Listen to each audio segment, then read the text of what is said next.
There are actually two things called WordPress, and people confuse them constantly. WordPress.com is a hosted service. A company called Automatic runs the servers. They provide the website builder and hosting.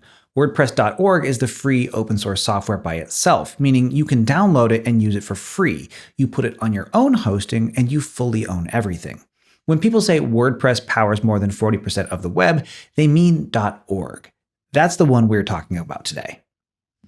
WordPress was originally built as a blogging tool, and it's still the gold standard for any site that's mostly about written content. The ecosystem is massive, over 60,000 free add-ons that extend what your site can do, plus 30,000 designs to choose from. A host like Hostinger gets you set up with WordPress in just a few minutes.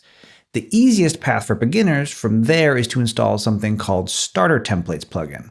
Pick a category like blog or business site, choose colors and fonts, and you have a fully designed site in minutes.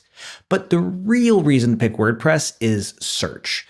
Add-ons like Yoast and AIO SEO run a per-post analysis and content scoring. WordPress is widely considered the best platform for getting your site found in Google, period. There's one more thing that makes WordPress unique, and it's actually huge. Your site is portable. Unlike the all-in-one builders we covered earlier, you can actually pack up your whole WordPress site and move it to a different hosting company anytime you want.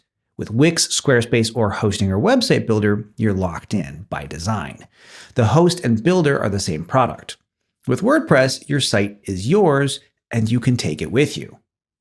But there's a trade-off. WordPress is the most powerful, most customizable platform on the internet, but in return, you handle hosting, security, and updates yourself.